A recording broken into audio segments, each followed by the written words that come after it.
আসসালামু আলাইকুম রহমতুল্লাহি ওবরাকাতুহ। বিসমিল্লাহ রহমান রহিম। আলহামদুলিল্লাহ রব্বিল আলামিন ওয়াল আকিবাতু লিল মুত্তাকিন আসসালাতু ওয়াসসালামু আলা নবিয়্যিহি মুহাম্মাদিন ওয়া আলিহি ওয়া আসহাবিহি আজমাইন, আম্মা বাদ। সম্মানিত দিনদার ভাই বোনেরা, আজ আমি আপনাদের জন্য অত্যন্ত চমৎকার একটা ভিডিও নিয়ে হাজির হয়েছি। বন্ধুরা আমার, আপনারা জানেন গত কয়েক বছর পর্যন্ত আমি বাংলাদেশের বিভিন্ন প্রান্তে সফর করে বেড়াচ্ছি। আলহামদুলিল্লাহ, যেখানেই যাচ্ছি অসংখ্য অগণিত ভাই বোন আমার সাথে দেখা সাক্ষাৎ করে তাদের নানা রকম সমস্যার কথা তুলে ধরছেন। আমিও আমার সাধ্যানুযায়ী তাদের সাহায্য করার চেষ্টা করে যাচ্ছি। বন্ধুরা আমার, আল্লাহ রব্বুল আলমিনের কাছে এই প্রার্থনা করি, আল্লাহ রব্বুল আলমিন যেন আমাকে আমৃত্যু মানুষের খেদমতে নিয়োজিত রাখেন, আমিন। বন্ধুরা আমার, আমাদের প্রত্যেকের জীবনে এমন কিছু সমস্যা থাকে যে সমস্যা থেকে মুক্তির কোনো পথ আমরা খুঁজে পাই না। এমন কিছু অসুখ বিসুখের মধ্যে আমরা মাঝে মধ্যে আক্রান্ত হই যে অসুখ বিসুখ থেকে রক্ষার, মুক্তির কোনো পথ আমরা খুঁজে পাই না। আমাদের জীবনে এমন কিছু আশা মাঝে মধ্যে আমাদের মনের মধ্যে চলে আসে যে আশা পূরণের কোনো পথ আমরা খুঁজে পাই না। আবার এমন কিছু শত্রুর দ্বারা আমরা আক্রান্ত হই যেসব শত্রুর হাত থেকে বাঁচার কোনো রাস্তা আমরা খুঁজে পাই না। তো বন্ধুরা আমার, এমন সব জটিল সমস্যার সমাধানে আজকে আমি এমন কিছু আমল নিয়ে কথা বলবো যে আমলগুলো করলে আপনি নিঃসন্দেহে, আমি আবারও বলছি, যে আমলগুলো করলে আপনি নিঃসন্দেহে আপনার জটিল ও কঠিন সমস্যা থেকে মুক্তি পেতে পারবেন ইনশাআল্লাহ। তো বন্ধুরা আমার, আজকের এই ভিডিওটি না টেনে একেবারে শুরু থেকে শেষ পর্যন্ত আপনি দেখুন। ইনশাআল্লাহ এই ভিডিওটি হতে পারে আপনার জীবনের একটা অন্যতম সেরা ভিডিও, যেটির মাধ্যমে আপনার জীবনটাই পরিবর্তন হয়ে যেতে পারে ইনশাআল্লাহ। তো বন্ধুরা আমার, প্রথম যে আমলটির কথা বলবো সেটি হচ্ছে দুরূদ শরীফ। দুরূদ শরীফ কি এটি আমরা জানি। পবিত্র কোরআনুল কারীমের মধ্যে বলা হয়েছে, ইন্নাল্লাহা ওয়া মালাইকাতাহু ইউসাল্লুনা আলান নবী ইয়া আইয়ুহাল্লাযীনা আমানু সাল্লু আলাইহি ওয়া সাল্লিমু তাসলিমা। এই আয়াতের একেবারে সার কথা যেটা, সেটা হচ্ছে আল্লাহ রাব্বুল আলামিন এবং তার ফেরেশতারা আল্লাহ রাসূল সাল্লাল্লাহু আলাইহি ওয়াসাল্লামের উপরে দুরূদ পাঠ করে থাকেন। হে আমার বান্দারা, তোমরাও আল্লাহ রাসূল সাল্লাল্লাহু আলাইহি ওয়াসাল্লামের উপরে বেশি করে দুরূদ পাঠ করো। সুবহানাল্লাহি ওয়া বিহামদিহি সুবহানাল্লাহিল আযীম। তো এই দুরূদ শরীফ অনেক রকমের আছে। বিশেষ করে আমরা নামাজের মধ্যে যে দুরূদ শরীফ পড়ি এটা তো আমরা সবাই জানি। এছাড়াও নানা রকমের দুরূদ শরীফ রয়েছে। আল্লাহ রাসূল সাল্লাল্লাহু আলাইহি ওয়াসাল্লামের উপরে বিভিন্ন সময়ে বিভিন্ন রকম দুরূদ শরীফের মাধ্যমে মানুষ নাজাত পেয়েছে। এরকম হাজারো ঘটনা হাজারো কিতাবের মধ্যে রয়েছে। বড় কোনো অসুখ বিসুখ হয়েছে, নির্ধারিত কোনো দুরূদ পাঠের মাধ্যমে সেই অসুখ বিসুখ থেকে মুক্তি হয়েছে। বড় কোনো শত্রুর আক্রমণে পড়েছে, নির্ধারিত কিছু দুরূদ শরীফ পাঠের মাধ্যমে সেই শত্রুর আক্রমণ থেকে সে রক্ষা পেয়েছে। বড় কোনো আযাবে পতিত হয়েছে, গজবে পতিত হয়েছে, কোনো মহামারীতে পতিত হয়েছে, নির্ধারিত কিছু দুরূদ শরীফ পাঠের মাধ্যমে সেই আযাব, গজব ও মহামারী থেকে সে মুক্তি পেয়েছে। এরকম হাজারো ঘটনা হাজার হাজার কিতাবের মধ্যে বর্ণিত আছে। তো বন্ধুরা আমার, এই সব কথা শুধু আমার মুখের কথা নয়, আমার হাতে যে কিতাবটি দেখতে পাচ্ছেন এই কিতাবটাও অত্যন্ত নির্ভরযোগ্য একটা কিতাব। এই কিতাবের মধ্যে দুরূদ শরীফের অসংখ্য ফজিলতের কথা বর্ণিত আছে। এছাড়াও আল্লামা শাইখুল হাদিস মুহাদ্দিস দেহলভী রহমতুল্লাহ আলাইহ সহ বড়পীর আব্দুল কাদের জিলানী রহমতুল্লাহ আলাইহ, খাজা মুঈনুদ্দিন চিশতি রহমতুল্লাহ আলাইহ, এভাবে নাম করা বিশিষ্ট বহু বুজুর্গের বহু কিতাবের বহু বর্ণনার মধ্যে দুরূদ শরীফের বহু ফজিলতের কথা বলা হয়েছে। তো বন্ধুরা আমার, যারা আমাদের কাছে বিভিন্ন সময়ে আসেন বিভিন্ন মুসিবত নিয়ে, আমরা যখন দেখি যে মুসিবতটা এত বড় যে মুসিবত থেকে মুক্তির কোনো পথ তার নাই, তখন আমি বিশেষ করে সব সময় তাকে একটা কথা বলে দেই যে আপনি একেবারে নিঃসংকোচে এই সমস্যা থেকে উত্তরণের জন্য আপনার জানা থাকা যে কোনো একটা দুরূদ শরীফের উপর আমল শুরু করেন। আল্লাহ সাক্ষী, আমার জীবনে আমি বহু মানুষকে দেখেছি যারা আমার কথা মতো, আমার শেখানো নিয়মে নির্ধারিত কোনো দুরূদ শরীফ পাঠ করে তারা ফল পেয়েছে, আমাকে এসে হাসি মুখে বলেছে যে স্যার লক্ষ টাকা খরচ করে যা পাই নাই, আপনার শেখানো একটা দুরূদ শরীফ পাঠের মাধ্যমে আমি সেই সুফল পেয়েছি, আলহামদুলিল্লাহ। তো বন্ধুরা আমার, আজকে আমি কোনো সুনির্ধারিত দুরূদ শরীফের তালিম দিব না, শুধুমাত্র একটা কথা বলতে চাই।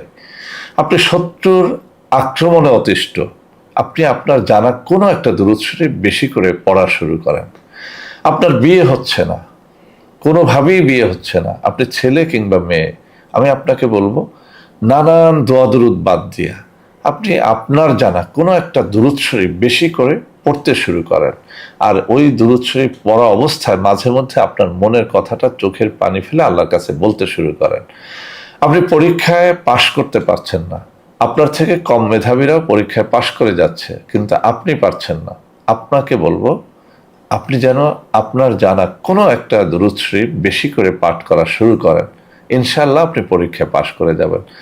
আপনার কোনো দুরারোগ্য ব্যাধি হয়েছে, কোনোভাবেই সেই ব্যাধি থেকে আপনি মুক্তি পাচ্ছেন না, আমি পরীক্ষার আলোকে বলছি, আপনার জানা কোনো একটা দুরূদ শরীফ, বিশেষ করে নামাজের মধ্যে যে দুরূদ শরীফ আমরা পড়ে থাকি, আপনি সেই দুরূদ শরীফ খানাও যেন বেশি করে একটু অজিফার মতো পড়ে দেখেন, ইনশাআল্লাহ আপনার সমস্যা থেকে আপনি মুক্তি পেয়ে যাবেন। এভাবে কয়টা সমস্যার কথা বলবো। আপনি বিদেশ যেতে চাচ্ছেন, ভালো কোনো চাকরি খুঁজে বেড়াচ্ছেন, ব্যবসা বাণিজ্যে সফলতা চাচ্ছেন, চাকুরিতে সফলতা চাচ্ছেন, আপনার স্ত্রীকে বশীভূত করতে চাচ্ছেন, স্বামীকে বশীভূত করতে চাচ্ছেন, সমাজের বিশৃঙ্খলা থেকে নিজেকে বাঁচাতে চাচ্ছেন, পারিবারিক বিশৃঙ্খলা ঝগড়াঝাটি থেকে নিজেকে বাঁচাতে চাচ্ছেন, মুক্তি দিতে চাচ্ছেন, হতাশ না হয়ে আপনি শুধু একটা কাজ করেন, 5 ওয়াক্ত নামাজ পড়েন, নামাজের পাশাপাশি দুরূদ শরীফ পড়েন। তো বন্ধুরা আমার, এই দুরূদ শরীফ পড়ার জন্য আপনার দিলটা থাকতে হবে অবশ্যই পবিত্র, আপনাকে হতে হবে নামাজি, আপনাকে হতে হবে হালাল রিজিক অন্বেষণকারী। আপনি সুদ খেলেন, হারাম খেলেন, গাঁজা খেলেন, নেশা করলেন, আর সেই মুখ দিয়ে দুরূদ শরীফ পড়লেন, আসলে সেটা হবে না। এই দুরূদ শরীফের ফজিলতের উপরে আমার জীবনের ছোট্ট একটা ঘটনা আমি এই ভিডিওর শেষের দিকে বলবো, যদি আপনাদের ভালো লাগে সেই পর্যন্ত ভিডিওটা না টেনে যেন দেখেন, ইনশাআল্লাহ এর দ্বারা আপনারা অবশ্যই ফায়দাবান হতে পারবেন। দুরূদ শরীফের সব থেকে বড় ফজিলত হচ্ছে আল্লাহ রাসূল সাল্লাল্লাহু আলাইহি ওয়াসাল্লামের দর্শন লাভ করা, অর্থাৎ স্বপ্ন যুগে তার দিদার নসিব হওয়া। সুবহানাল্লাহি ওয়া বিহামদিহি সুবহানাল্লাহিল আযীম। অসংখ্য অগণিত মানুষ, অসংখ্য অগণিত আউলিয়া কেরাম বেশি করে দুরূদ শরীফ পাঠের মাধ্যমে আল্লাহ রাসূল সাল্লাল্লাহু আলাইহি ওয়াসাল্লামের দিদার লাভে ধন্য হয়েছেন। কোন কোন হাদিসের মধ্যে আল্লাহ রাসূল সাল্লাল্লাহু আলাইহি ওয়াসাল্লামের দিদার সম্পর্কে বলা হয়েছে যে, যে ব্যক্তি স্বপ্নে আল্লাহ রাসূল সাল্লাল্লাহু আলাইহি ওয়াসাল্লামকে কখনো দেখবে, সে যদি ঈমানের উপরে মৃত্যুবরণ করে, সে জান্নাতবাসী হবে। সুবহানাল্লাহি ওয়া বিহামদিহি সুবহানাল্লাহিল আযীম। আরেকটা আমলের কথা বলে দিচ্ছি, যে কোনো সমস্যা থেকে মুক্তির জন্য তাহাজ্জুদ নামাজ।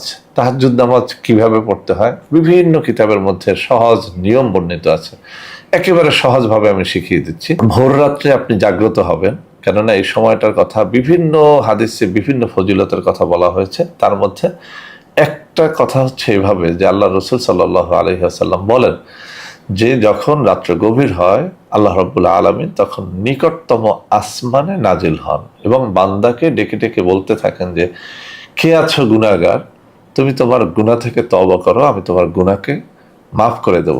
কে আছো অভাবী, আমার কাছে তোমার রিজিকের কথা বলতে থাকো, তোমার অভাব আমি দূর করে তোমাকে আমি রিজিক দিয়ে দেব। এভাবে এক একটা সমস্যার কথা উল্লেখ করে করে আল্লাহ রাব্বুল আলামিন বলতে থাকেন নিকটতম আসমানে এসে। তো ওই সময়টাতে আমরা অনেকেই অলসের মতো ঘুমিয়ে থাকি।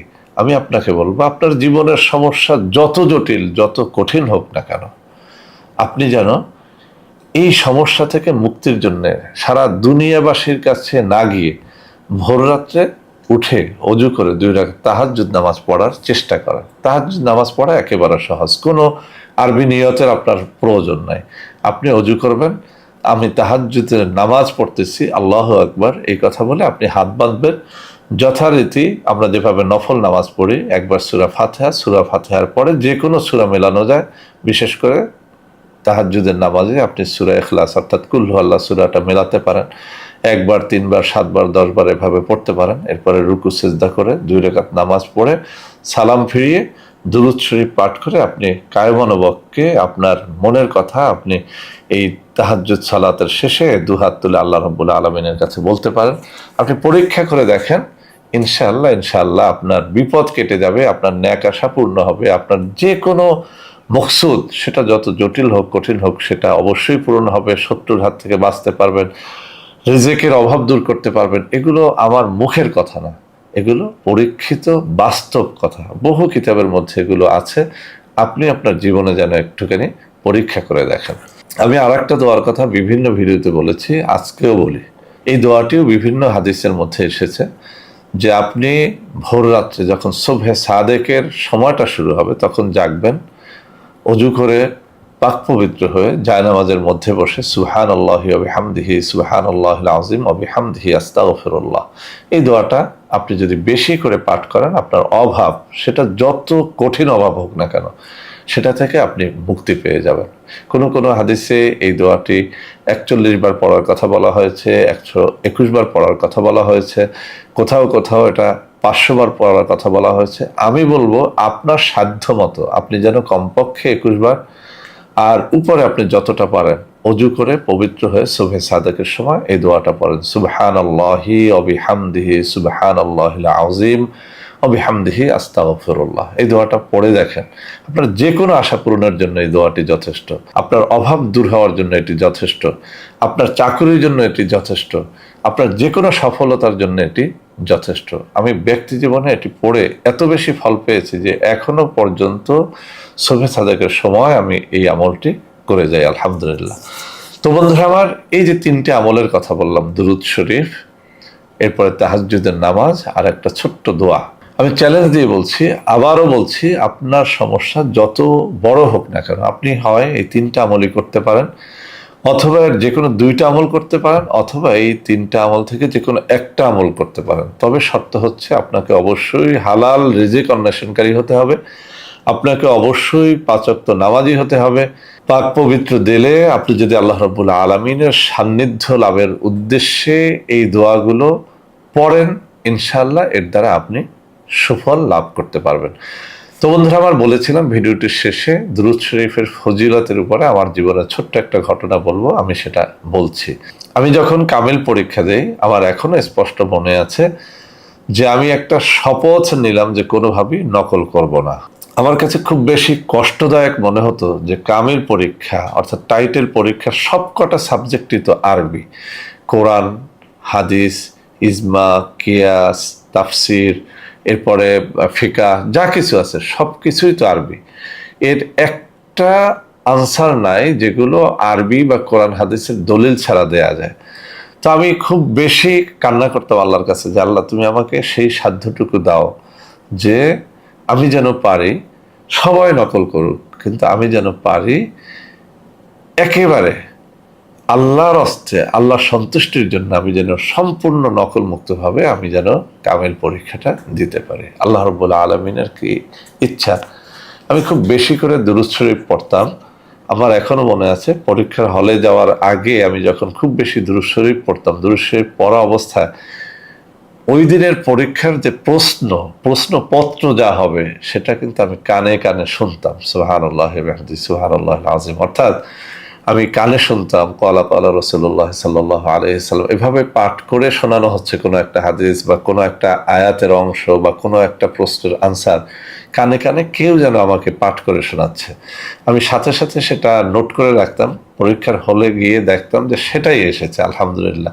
এভাবে আমি একেবারে চাক্ষুষ কামিল পরীক্ষায় আমি যখন সবার থেকে ভালো রেজাল্ট করলাম, আমার কাছে দুনিয়াতে যত ঘটনা আমি দেখেছি আমার জীবনে তার থেকেও সব থেকে এই ঘটনাটাই আমার কাছে বিস্ময়কর যে শুধুমাত্র দুরূদ শরীফ পাঠের মাধ্যমে আমি একটা পরীক্ষার সবকিছুই আমি জেনে যেতাম শুধুমাত্র দুরূদ শরীফের মাধ্যমে। সুবহানাল্লাহি ওয়া বিহামদিহি সুবহানাল্লাহিল আযীম, এটা একটা ছোট্ট ঘটনা।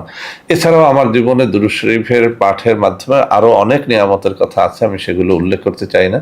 আমি আপনাদেরকে বলতে চাই, যারা আপনারা বিপদগ্রস্ত আছেন, যত বড় বিপদেই পড়েন না কেন, দুরূদ শরীফের অভ্যাসটা যেন আপনারা করেন, তাহাজ্জুদের অভ্যাসটা যেন আপনারা করেন। আর যে ছোট্ট আমলটার কথা বললাম, সুবহানাল্লাহি ওয়া বিহামদিহি সুবহানাল্লাহিল আযীম, এই আমলটা যেন আপনারা করেন। ইনশাআল্লাহ এর মাধ্যমে আপনারা আপনাদের যে কোনো আশা, যে কোনো সমস্যা থেকে মুক্তি পাবেন ইনশাআল্লাহ। তো বন্ধুরা আমার, আশা করি আজকের এই ভিডিওটি আপনাদের অনেক অনেক কাজে দেবে। বন্ধুরা আমার, ভিডিওটি যদি আপনাদের ভালো লেগে থাকে, আপনারা অবশ্যই এই ভিডিওটি আপনাদের বন্ধু বান্ধবদের মধ্যে শেয়ার করে দেবেন, যাতে করে তারা ভালো কিছু শিখতে পারে। আর এই সাইফুল স্যার নামের এই চ্যানেলে এখন থেকে আমি নিয়মিত কিছু ভালো ভিডিও আপলোড করার চেষ্টা করব। আর আপনারা কোন ধরনের ভিডিও চান একটু কমেন্ট করে জানাবেন। আর যারা আমার সাথে দেখা সাক্ষাৎ করতে চান, তারা আমার হাতে থাকা এই যে কাগজের মধ্যে নম্বর, এই নম্বরে সরাসরি আমার সাথে দেখা সাক্ষাৎ করতে পারবেন, অথবা আমার সাথে ভিডিও কলেও আপনারা যোগাযোগ করতে পারবেন, কথা বলতে পারবেন। তো বন্ধুরা আমার, আশা করি আজকের এই ভিডিওটি আপনাদের অনেক অনেক কাজে দেবে। বন্ধুরা আমার, ভিডিওটি ভালো লাগলে লাইক করবেন, কমেন্ট করবেন, শেয়ার করবেন, আমাদের প্রত্যেকটা চ্যানেলকে ভালোবেসে সাবস্ক্রাইব করবেন। আল্লাহ হাফেজ। আসসালামু আলাইকুম ওয়া রাহমাতুল্লাহি ওয়া বারাকাতুহু।